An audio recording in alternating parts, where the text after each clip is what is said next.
So I promised that we were going to take a closer look at these brush scrubbers. I'm going to go ahead and do that today. So I picked these up in person at the Dick Blick in San Francisco.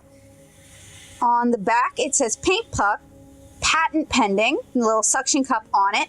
On the front it's got all these little scrubby nodes and it feels like it's made of silicone, so it seems like it would be quite gentle on your brush. On the packaging, it says, put me in your rinse cup, save time, save water, save brushes. And that's definitely something I'm interested in. Mostly the save brushes tend to be quite hard on my brushes. So anything that gets them clean and doesn't tear them up sounds great to me. So I picked up two because I have two rinse cups. Clean brushes during painting. Rinse a brush in a rush. Made in China. Patent pending, quote unquote, grows in solvents. Actually, there's no quote. I don't know how I feel about it growing in solvents. I just use water, which is the universal solvent. No more coil, no more grate. And it's already stuck to my desktop. So, to be honest, I've been kind of fiddling with these because I really like the texture of them. I should have gotten three and I should have just kept one as a fiddle. So, I have my paint cups and I just rinsed them out, just kind of wiped them out. I need to get that last little bit of water off the bottom just so we get good adhesion. And these are Faber Castell collapsible rinse cups. I've had these forever, and I'll tell you something, all those other artists who like joke about, whoops, I drank my watercolor water because they use cups or mugs. You're not going to drink your watercolor water if you're using these. They just don't look like cups. So here they are in the collapsed position, which will make it so much easier for us to add our paint pucks. All right, that's on pretty sturdy.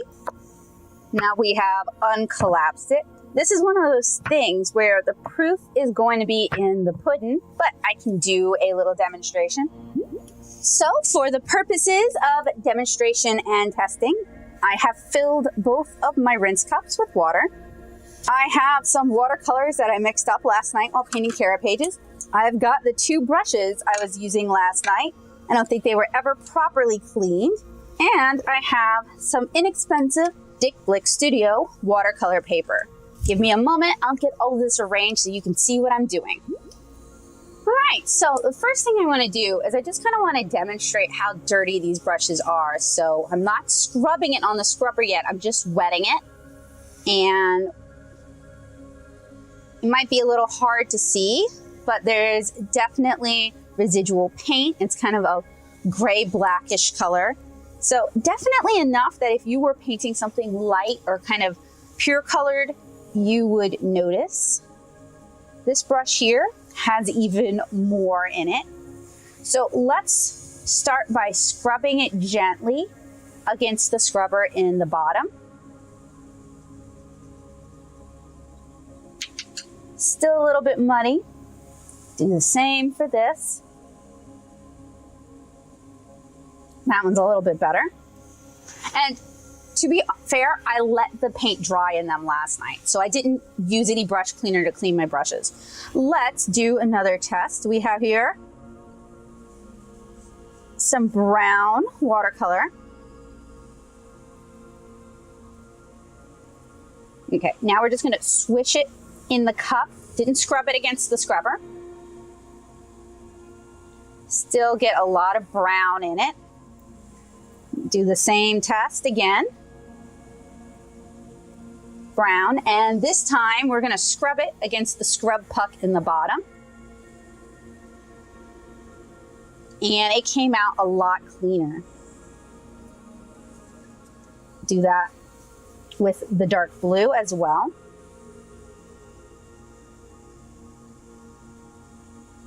Swishing it without scrubbing it. Still get a lot of blue. Dip it again. And this time we're scrubbing it. And my water gets dirty a lot quicker because it's removing a lot more paint from the brush. So that's pretty impressive. Now, what these pucks remind me of are the makeup scrubbers they sell. And you can get these things just about anywhere. I honestly bought this for cleaning my brushes and I never quite used it.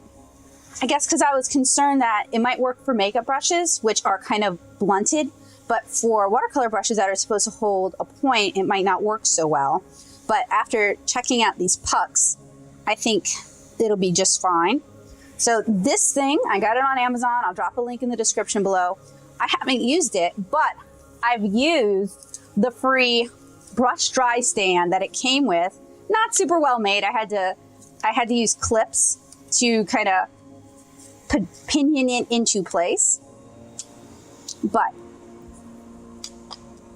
this thing is cool because you can fit a fair number of your watercolor brushes, then flip it over and let them dry so that the bristles are hanging down. So we're gonna do another comparison here. Do you need the paint pucks? They certainly are handy, but are they better at cleaning brushes than, say, a brush cleaner? Assemble this here. And I'll use my clean water for this demonstration. And I've also got my favorite brush soap, the Masters Brush Cleaner and Preserver. For this test, I have my regular watercolor brushes. I feel like they could use a little scrub-a-dubbing. We are going to, I think, dip them in water, see how dirty they are on this watercolor paper I have here, and then scrub them and allow them to dry. Wow, this one's like immediately dirty. And that's just from swishing them in water and allowing them to dry overnight. So we've kind of established that just swishing them in water alone isn't necessarily gonna remove all of the caked in paint and pigments and apparently cat hair. Now some are cleaner than others because some of them I have cleaned in the past. And some of them, yeah, this one's gross. Some of them, it's kind of been allowed to dry into them. I know, terrible brush hygiene. Terrible. But that's why we have brush cleaners. So this isn't necessarily designed to be used as a brush scrubbing system, but we're gonna kind of divide and conquer. So we have our old Masters brush soap here. I've got a large mop brush. I'm gonna get it nice and soapy. That's often when you can tell that they're still dried in paint. Now we're gonna scrub it against the bottom. Seems to be holding fast to the bottom of the mug. And then for now, I'm going to place it upright in my brush holder. And once this thing is full, I'll flip that over. Actually, that's my other problem is these are designed for makeup brushes. So you get a lot of really large holes, but for watercolor brushes, what we really need is a bunch of smaller holes. All right, we've got a large round. Dip it in water, and that's gonna get really dirty fast. Scrub it. You can see some purple coming out of it. And it's not good to clean your brushes too often. I usually will do it once I finish a batch of watercolor pages. So I'm scrubbing it against this inexpensive brush scrubber I got on Amazon. Seems to be removing a lot of pigment, a lot of purple is on there. Now I'm just gonna, actually I'm scrubbing it against the scrubber on the bottom of this, which is helping to remove the excess soap. Usually what I would do if I'm at a sink is I would kind of rub it under running water. All right, now we have a large filbert. Scrub it against my scrub puck. I think the scrub puck is probably more convenient for your average artist who doesn't have like 3 million brushes. If you're working with something like a really large hake brush though, the makeup brush cleaner might be a better choice. We've got a little squirrel quill.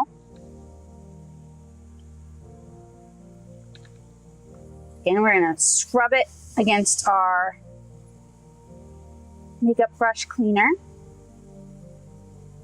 And then clean it in our no longer clean water. I mean, this really pulled out a lot of soap and just a lot of gunk. Another squirrel quill. That one was actually pretty clean. We're gonna scrub it against our scrubbing puck. Now, one of the downsides of the scrubbing puck at the bottom of your glass is you have to really, if you have like a full cup of water, you have to really dip it past the ferrule in order to scrub. Which allows water to seep in between the ferrule and the brush and causes, you know, swelling and cracking.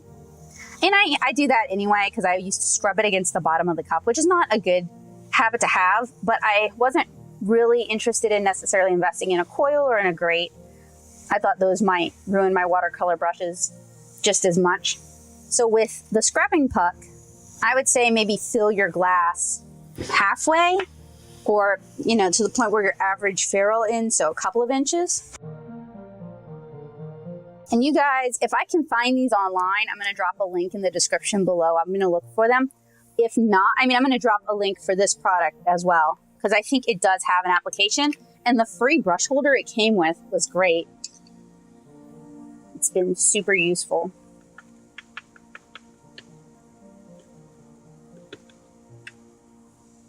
Another trick that I covered in a really old video that looks like garbage now is you can use conditioner, like very cheap, unscented baby conditioner, to kind of recondition some of your natural hair brushes, because they do tend to get kind of wrecked. I mean, you're never going to heal them because the hair isn't growing. Look how much purple is coming out of that. Let's try one of the other scrubbing pads. I like the smaller ones for these smaller brushes. A lot of purple came out there.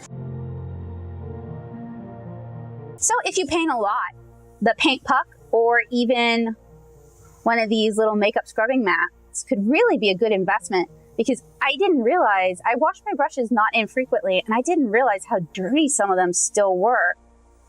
And if you're painting with dirty brushes, that could be a reason why your watercolors are turning to mud when you paint. So I would have to look up how much I spent for the paint pucks, but I would say it was around $3. And at that price, I think unless they just fall apart on me or just quit sticking after a while, even if I clean the cup, I think they're well worth it. I think they are going to lead to better watercolor paintings because I won't be painting with muddy brushes anymore. And I hope that they will kind of increase my brush life because I won't be scrubbing my brushes against the bottom of the cup as much. I'll be scrubbing it against a gentle silicone scrubber. However, if any of you guys have any information about, you know, these sort of soft silicone products being detrimental to natural hair brushes, maybe being too harsh or too scrubby, let me know in the comments below. That's something that's kind of kept me from using other products in the past. You could even use both. You could use this to do the meat of your scrubbing, and then you could use the scrubber at the bottom to remove the soap and get your brushes really clean. So I do think it was a good product. I actually, the water is so dirty now, it's slimy. So definitely does a good job of getting the soap out of your brushes. So I'm going to end it at that. You can just barely see the paint puck in the bottom of our first testing glass. It really removed a lot of paint. You can't see the paint puck in the bottom of the second because it really did a good job removing paint and soap. So I definitely give these a thumbs up. I think I can heartily recommend them. And I hope you guys will consider checking them out as well, particularly if you enjoy watercolor. They are advertised as being, I believe, because it says grows in solvent. So I assume they're also for oil. and maybe for acrylic. But since I don't use either, I can only speak to them as a watercolor product. And for that, I give them 2 thumbs up. So thank you guys so much for watching. I hope this was helpful, useful, and informative for you guys. And I hope to see you guys again really soon. Bye.